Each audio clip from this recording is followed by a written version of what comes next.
Coming up on this Thursday edition of Newsline at noon, South Korea seeks ways to tighten its air defences after a suspected North Korean drone that crashed near the inter-Korean border took nearly 200 photos of the presidential office in Seoul. The chief nuclear negotiators of South Korea, the US and Japan will meet next week in Washington to coordinate policies aimed at pressurising North Korea to give up its nuclear program. Plus, small tsunami waves triggered by a giant quake off Chile wash up on the coastline of northern Japan. These stories and more on Newsline at noon.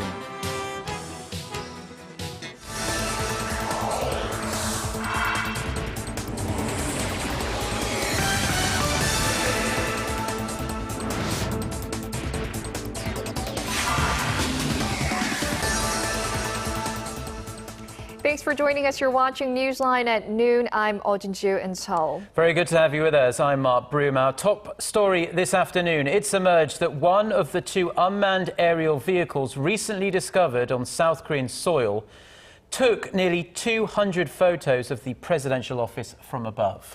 The drones believed to be from North Korea have Seoul rethinking its air defense strategies. Kim Hyun-bin starts us off. South Korea's defense ministry says one of the two unmanned aerial vehicles recently found crashed in the country had taken dozens of pictures of the presidential office of Cheongwade. The UAV, believed to be from North Korea, was found north of Seoul in the city of Paju late last month. The defense ministry says the aircraft flew over the presidential office for 20 seconds, and a Japanese-made Nikon camera attached to it took around 190 pictures. The resolution of the pictures was low, but the plane had a wireless transmitter embedded into it. That has raised speculation that Pyongyang could have received the photos in real time. But the ministry said Thursday that's impossible, considering the rudimentary technology and the low frequency of the equipment. The South National Security Council Standing Committee held an emergency meeting on Monday to discuss the recent discoveries and to come up with plans to prevent UAVs from infiltrating the nation's air defense network. A second UAV was found on Monday on the Baekneung-do Island, 1 hour after hundreds of artillery rounds were exchanged between the two Koreas. South Korea's defense ministry says it had detected the drone on radar and tried to shoot it down, and that it soon thereafter crashed on the island. The UAV is also presumed to have come from the north. The two drones recently found are capable of loading up to 1 kilogram of explosives or chemical weapons. Kim Hyun-bin, Arirang News. At a time of strained relations between Korea and Japan over historical and territorial issues, U.S. President Barack Obama is going to swing by both countries later this month. Reports say Obama will likely arrive in Seoul on April 25th. Chae Yu-sun has the details. U.S. President Barack Obama is expected to visit Korea for 2 days from April 25th to the 26th. During his fourth visit to Seoul as U.S. President, Obama will reaffirm the Seoul-Washington alliance and assess the implementation of the 2-year-old Korea-U.S. Free Trade Agreement with President Park Geun-hye. Amid Pyongyang's recent firing of missiles and its threat of a new form of nuclear test, North Korea-related security issues will likely dominate talks between the two leaders. Ahead of President Obama's trip, top nuclear envoys from South Korea, the U.S. and Japan will meet in Washington next week. The meeting is a follow-up to President Park's summit with her U.S. and Japanese counterparts on the sidelines of last week's nuclear security summit in The Hague. Before coming to Korea, President Obama will make a state visit to Japan starting on the 23rd.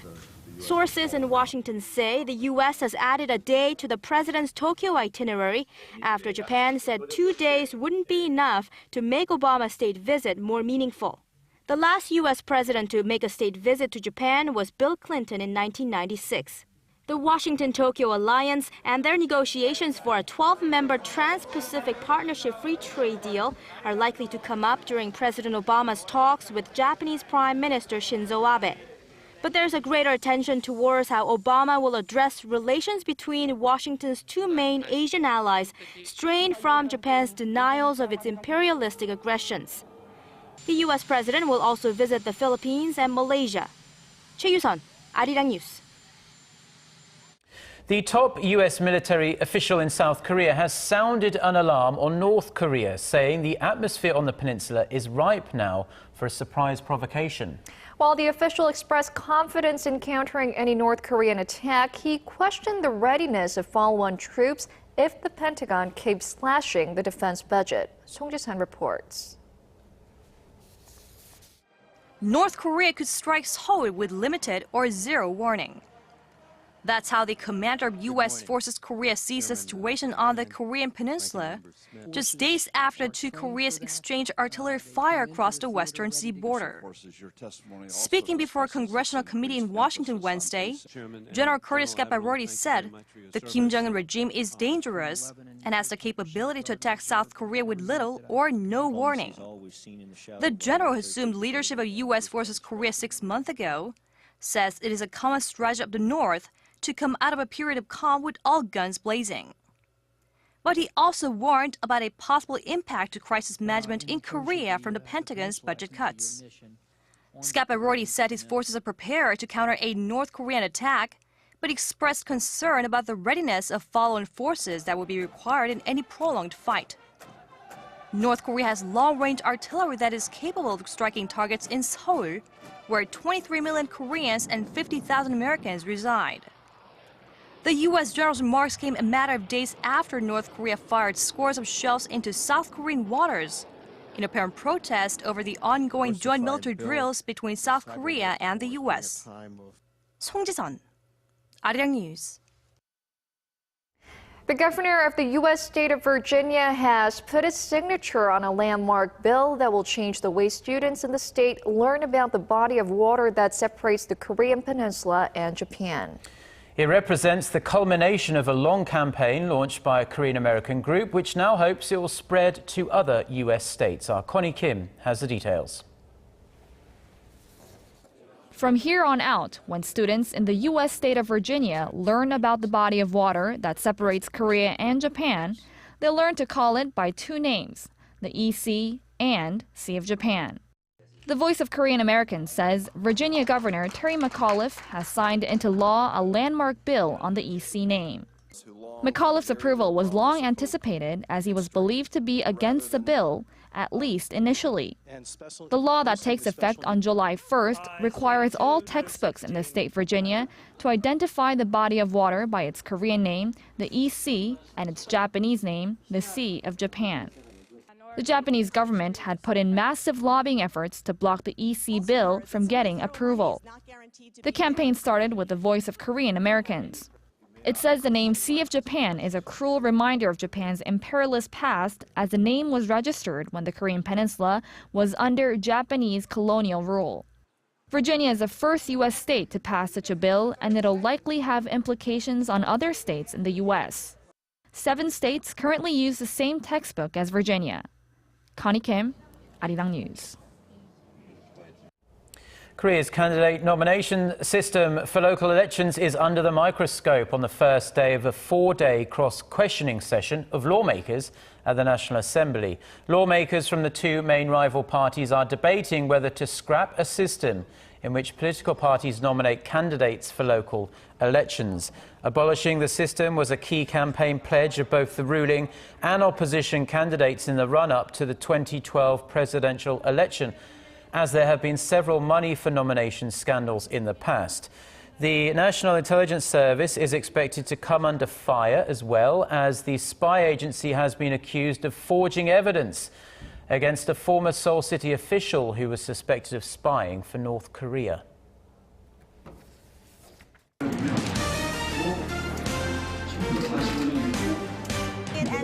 Stay up to date on the latest news out of Korea, connecting to our team of reporters about the issues that matter to Korea. On air, on your mobile, online. Find out more about Korea on Newsline at noon with Mark Broom and Jin-ju.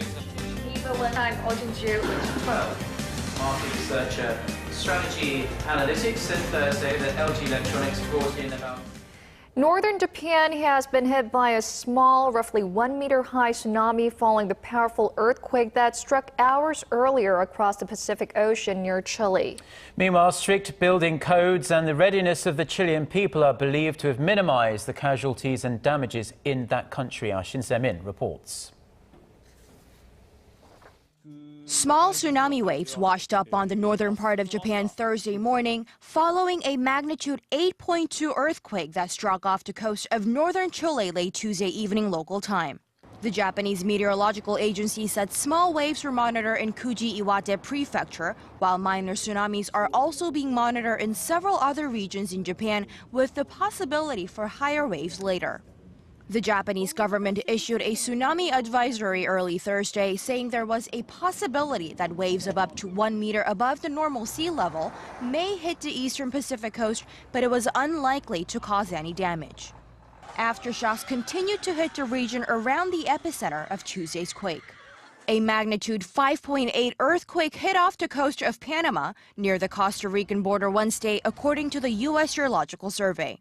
Although no damage was reported, officials said some schools and hospitals were evacuated as a precaution. Chile got off quite lightly considering the strength of the quake, and the subsequent 2-meter tsunami waves did not do much damage. Local authorities reported a total of 6 people died, a relatively low death toll for such a powerful natural disaster. Although over 26 homes were damaged, most infrastructures held up with mines in the world's top copper producer functioning normally. The 900,000 people who evacuated the low-lying coastal areas were able to return home Wednesday morning as the authorities lifted the tsunami alarm.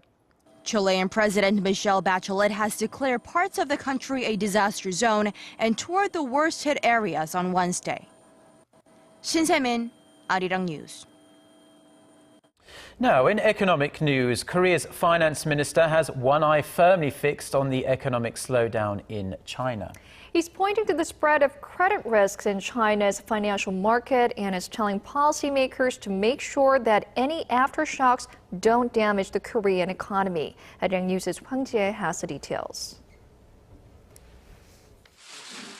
During a meeting with fellow policymakers on Thursday, Korean Finance Minister Hyun Oh-seok expressed concerns of possible risks stemming from the slowing Chinese economy. Hyun said the government will closely monitor China's economic conditions to minimize possible effects from the slowdown, which could bleed into global financial markets.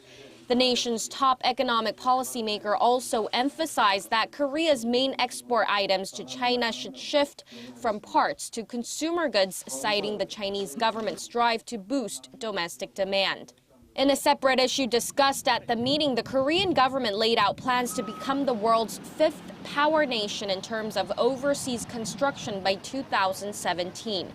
Korea currently ranks 6th in the field, and construction contracts secured by Korean companies are expected to top $70 billion this year.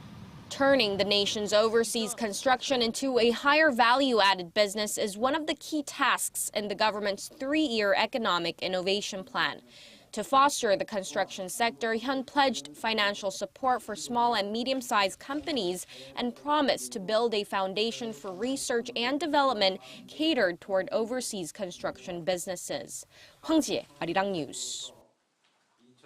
And staying on the economic front, Korea's foreign exchange reserves hit yet another record high in March, making it the 9th record-breaking month on the bounce. The nation's central bank said Thursday that the figure rose to above $350 billion as of the end of last month, up $2.5 billion from February. The Bank of Korea attributes the increase to the weak U.S. dollar that pushed up the value of non-dollar assets and a rise in investment profits. Korea has the 7th largest foreign reserves in the world. Now, the head of the International Monetary Fund has applied some fresh pressure to both developed and emerging economies. She called for more aggressive policy steps to accelerate a still modest global economic recovery. Sun Jung-in reports. IMF Managing Director Christine Lagarde said the global economy is putting some distance between it and the Great Recession, but also says the overall growth remains too slow and too weak and faces multiple threats. In a speech at Johns Hopkins University on Wednesday, Lagarde cited three main obstacles to faster growth that the world economy is facing. The first is low inflation, particularly in the Eurozone and Japan, which could suppress demand, output, and jobs. The second was heightened market volatility in emerging markets, which, if not addressed properly, could worsen as advanced economies begin monetary tightening. The third obstacle, she said, was the rise of geopolitical tensions, especially surrounding Ukraine and Russia, which could put the global economic recovery at risk if not managed well. Lagarde said the IMF projects global growth this year to surpass last year's 3% rate, forecasting the U.S. expansion to be one of the strongest among advanced economies. She added emerging Asian economies are projected to grow 6.5% and China at a 7.5% rate. However, she warned that unless countries come together and formulate the right kind of policy measures, the world economy could be facing more years of slow growth. 손정인, Arirang News. Renault Samsung Motors has set its sights on becoming Korea's #3 car maker by the year 2016, up from its current #5 spot. Korea's automobile unit of the French automaker Renault announced a strategic vision on Wednesday, including plans to boost sales from 131,000 vehicles sold in 2013 to more than 200,000 in 2016. That will represent a 70% hike. The CEO of Renault-Nissan Alliance, Carlos Ghosn, said the Renault Samsung headquarters in Busan is performing above average, but that improvements in productivity were needed to meet the goal. He also hinted that the company will make a stronger push in the electric car market, saying that the technology is there and that the time to take advantage of it is now. Koreans spend a whopping $1.4 billion a year testing for thyroid cancer using ultrasound screening. The National Evidence-Based Healthcare Collaborating Agency got the figure through a survey of hospitals nationwide. Thyroid cancer is the most common type of cancer in Korea, but it's also at the center of debate about whether it is overdiagnosed.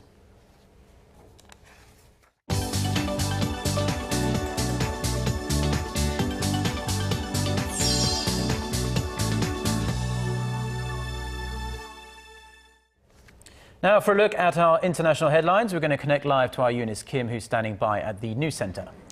So, Eunice, news of a shooting at Fort Hood, Texas in the U.S. broke earlier this morning. It's still considered an active scene. What's the latest? Hi, Jinju, that's right. We just got some answers in a news conference that wrapped at the top of the hour. It was confirmed as an apparent soldier-on-soldier shooting attack with 16 injuries and 3 people killed, including the suspected shooter. This according to Lieutenant General Mark Milley, who headed that press conference. There's no motive yet, but what we do know is that the shooter was being treated for mental health issues and used a .45 caliber semi-automatic handgun. Now, Fort Hood was under lockdown just hours before as teams assessed the situation, going building to building. Helicopters were seen circling the base as police secured the perimeter. It was 4 p.m. local time when gunshots broke out. You see U.S. President Barack Obama there. He promised to get to the bottom of what happened. Fort Hood was the site of a soldier-on-soldier shooting attack 4.5 years ago, where Major Nadal Hassan killed 13 people and wounded 30 others. Turning now to an update on the Ukrainian crisis, NATO's military chief Philip Breedlove said Russian troops were ready to move into Ukraine within 12 hours of a given order and could seize the country within 3 to 5 days. Calling the situation incredibly concerning, he said the 40,000 Russian troops amassed at the border are supported by aircraft and all the logistics required for a successful incursion. General Breedlove said NATO has an air and sea plan in place and is working on a land component to deter against an intrusion. Russia has said it has no plans to invade Ukraine. The United States is troubled by Iran's choice for its ambassador to the United Nations and has communicated its misgivings to Tehran. Hamid Abu Talebi, a veteran Iranian diplomat, was a member of a student group that had stormed the U.S. Embassy in Tehran in 1979 to hold 52 American hostages for 444 days. The State Department called the nomination extremely troubling, but has not commented on whether a U.S. visa would be declined to Abu Talebi, required to enter the UN headquarters in New York. Following a blow at Sunday's local elections and a new prime minister pick, French President François Hollande has reshuffled his cabinet, and among the new ministers, his ex-partner and mother of his 4 children, Ségolène Royal. Royal was given the post of Environment and Energy Minister. She is no stranger to politics. She served as Education and Family Minister under François Mitterrand and ran a presidential campaign in 2007, losing to Nicolas Sarkozy. Hollande also placed other prominent socialists, including Michel Sapin, as finance minister, in a move apparently meant to balance his earlier choice of Manuel Valls, a right-winger, as his new prime minister. Stem cell scientist Haruko Obokata said she will not retract her doctoral dissertation, this through a lawyer. Obokata earlier this week was found to have falsified research data in stem cell research that it would have been a game changer if it was true. The research involved a surprising new way to generate stem cells from already developed cells, but a committee of investigators led by her own institute, that is, probed her study after other researchers said they could not repeat her findings.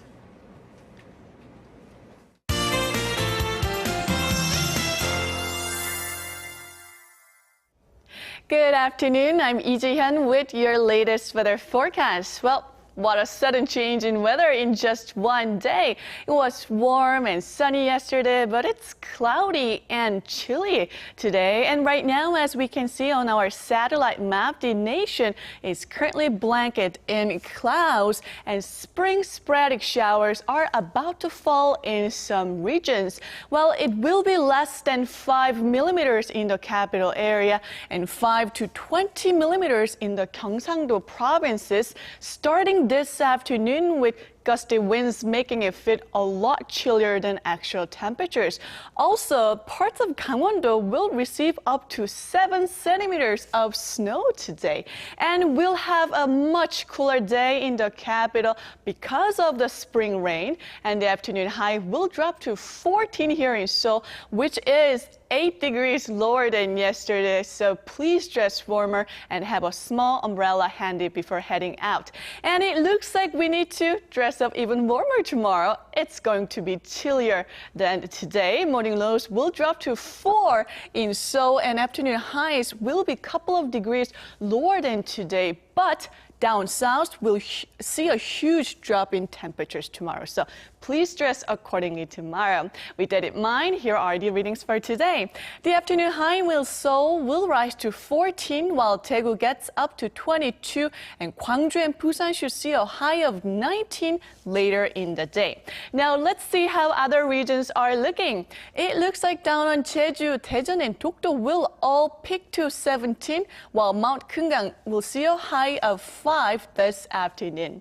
Well, that's all I have for you today. Enjoy your lunch break and hope you have a wonderful rest of the day. And it's time to take a look at the weather conditions around the world.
Well, Jinju, I think I'm going to wear one of those suits on Newsline at noon tomorrow.